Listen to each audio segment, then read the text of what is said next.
दुर्भाग्य ही कह सकते हैं कि इस देश में बच्चों को पढ़ाने के लिए इतना आदमी को टेंशन लेना पड़ता है, इतना संघर्ष करना पड़ता है और उसके बावजूद भी वो अपने बच्चे को एक अच्छे स्कूल में नहीं पढ़ा सकता। एक तरफ सरकारी स्कूल हैं जिनसे लोग असंतुष्ट हैं और दूसरी तरफ प्राइवेट स्कूल हैं जो एक ग्रीड की वजह से एक डिस्क्रिमिनेटरी सिस्टम को अडॉप्ट करके एक बच्चों के अंदर जो है एक डिस्क्रिमिनेशन करते हैं। और दुख की बात यह है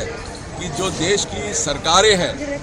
वो इसमें उन लोगों के साथ मिली रहती हैं जो एक आम आदमी का शोषण करती है और उसका रिजल्ट ये होता है कि दो नन्हे मुन्ने बच्चों के बीच में एक भेदभाव की नीति जो है ना पैदा होती है। मुझे याद है जो 2003 से पहले खासकर और 2005 से पहले कह सकता हूँ कि ऐसी व्यवस्था थी जहाँ छोटे छोटे बच्चे 3 साल के बच्चों का इंटरव्यू टेस्ट, उनके माता पिता का इंटरव्यू टेस्ट, और उसकी वजह से दुकानें खुल गई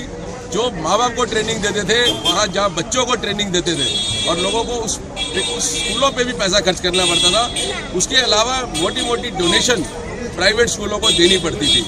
वही एक लड़ाई हमने शुरू करी थी 2003 में कि भाई देखो सारे बच्चे जो है इस देश के बराबर हैं, चाहे वो गरीब के बच्चे हैं, चाहे अमीर के बच्चे हैं, चाहे पढ़े लिखे लोगों के बच्चे हैं, चाहे अनपढ़ लोगों के बच्चे हैं। बच्चे बच्चे हैं, बच्चों के बीच में किसी भी तरीके का भेदभाव नहीं होना चाहिए। और उसका एक ही नियोजित एक जस्टिफाइड जो फार्मूला हमने 2003 में महसूस किया वो यही था कि distance and draw of lot, और उसको लेके एक लंबी लड़ाई हमने शुरू करी। जो शुरू में रेगुलेशंस बने जो अनफॉर्चुनेटली पॉइंट सिस्टम था और सरकार ने घुमा फिराकर प्राइवेट स्कूलों के ही हाथ में दे दिया, तो वो भी पूरी तरीके से डिस्क्रिमिनेटरी था। उसमें भी यही था कि जो एल्यूमनाई है उसको प्रेफरेंस मिलेगा, जो सिबलिंग है उसको प्रेफरेंस मिलेगा, और इस तरीके की बहुत सारी चीज़ थी। भी नॉन वेजिटेरियन और वेजिटेरियन टाइप की भी डिस्क्रिमिनेशन उसके अंदर थी। कोई बच्चा 4 अप्रैल से पहले दाखिल हुआ है तो उसको 10 नंबर, कोई 4 तारीख से बाद में पैदा हुआ है तो उसको 6 नंबर। इस तरीके से जो है सारा सिस्टम डिस्क्रिमिनेटरी चल रहा था। लेकिन एक सिस्टम उस लड़ाई से बना। लेकिन 2009 में राइट टू एजुकेशन एक्ट आ गया और मुझे लगता है कि जिन लोगों ने भी बनाया, मेरा भी उसमें कंट्रीब्यूशन है, आउटसाइड कंट्रीब्यूशन, लेकिन जिन लोगों ने उसको बेसिकली फाइनल किया उन लोगों के दिमाग में ये था कि इस तरीके का डिस्क्रिमिनेशन हमारे देश में हो रहा है और उसको लेकर उन्होंने जो है क्लियर प्रोविजन ऑफ लॉ बनाया कि किसी भी 2 बच्चों के अंदर किसी भी ग्राउंड पर एडमिशन के टाइम जो है कोई डिस्क्रिमिनेशन नहीं होगा। तो उससे यही निकल के आता है कि ड्रॉ ऑफ लॉट और डिस्टेंस ही एक अकेला फार्मूला है। लेकिन हुआ क्या कि दिल्ली सरकार वही पॉइंट सिस्टम प्राइवेट स्कूलों के लिए चलाती रही और फिर हमको एक केस डालना पड़ा जिसके अंदर सेंट्रल गवर्नमेंट ने ये स्टैंड लिया कि राइट टू एजुकेशन एक्ट जो है वो 6 साल के नीचे के बच्चों पे नहीं अप्लाई होता। और उसका रिजल्ट ये हुआ कि वो पिटीशन में हम जो रिलीफ चाहते थे वो नहीं मिला। लेकिन हाईकोर्ट ने ये कहा कि लेफ्टिनेंट गवर्नर जो दिल्ली स्कूल एजुकेशन एक्ट के अंदर जिसने ऑलरेडी रेगुलेशंस बनाए हुए हैं वो रेगुलेशंस को रिवाइज करे, ये दिमाग में रख के कि राइट टू एजुकेशन एक्ट के प्रोविजंस हैं।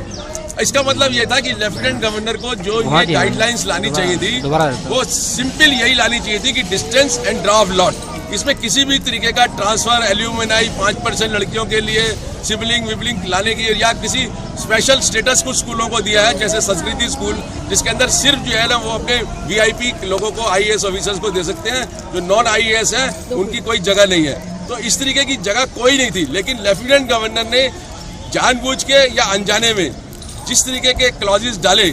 उससे यहाँ पर जो हमारे पेरेंट्स हैं जो एक तरीके से बच्चे को एक अच्छे स्कूल में पढ़ाकर पूरा उसका फ्यूचर के लिए काम करना चाहते हैं, वो एक तरीके से दुखी हो गए ये देखकर कि 70 पॉइंट जो जिनको लगता था कि 70 पॉइंट जिसके पास है वो उसका एडमिशन होगा, जब प्रैक्टिस में देखा गया तो 70 पॉइंट वाला तो पीछे 0 हो गया और जिसका सिबलिंग, एल्यूमिनाई या ट्रांसफर केस थे, और ट्रांसफर केस में फ्रॉड केसेस भी देखने को मिले कि स्कूल वालों ने कुछ पेरेंट्स के साथ मिलकर नेचुरली पैसा लिया होगा, उनको ट्रांसफर सर्टिफिकेट क्रिएट कर उनको एडमिशन देने का प्रोसीजर किया। तो ये इस चीज़ का हम लोग यहाँ पर जो है विरोध करने आए हैं। हम एडमिशन गाइडलाइंस के खिलाफ नहीं है, हम उसमें जो इस तरीके के क्लॉजेस डालकर उन्होंने एक तरीके से फिर से 2 बच्चों के अंदर डिस्क्रिमिनेशन कर दिया और एक मेजॉरिटी पेरेंट्स को जो उनके बच्चों को जो पार्टिसिपेशन का राइट क्रिएट होना चाहिए था वो राइट जो है एक तरीके से छीन लिया है। तो हम इस चीज़ का पूरी तरीके से विरोध करने के लिए हम यहाँ इकट्ठे हुए हैं। और हम यहाँ से लेफ्टिनेंट गवर्नर दिल्ली, क्योंकि अब दिल्ली सरकार नहीं है, लेफ्टिनेंट गवर्नर ही चला रहे हैं सरकार, हम उनसे अनुरोध करेंगे कि वो इसी 2014 और 15 के एडमिशन के अंदर अपनी पूरी गाइडलाइन को रिवाइज करें और इस तरीके के जो क्लासेस हैं जो लीड कर रहे हैं डिस्क्रिमिनेशन को, इनको तुरंत हटाकर दोबारा से रीड्रॉ करके सारे बच्चों को जो है जस्टिस दे। हमें उम्मीद है कि हमारे गवर्नर साहब, जिनको हम बहुत ऊंची पदवी में महसूस करते हैं, वो हमारी आवाज़ सुनेंगे और हमें इसी साल तुरंत जो है रिलीफ देंगे, क्योंकि बच्चा जो है वो वेट नहीं कर सकता, इसलिए उसको तुरंत जो है फैसला लेना चाहिए। Thank you very much. आप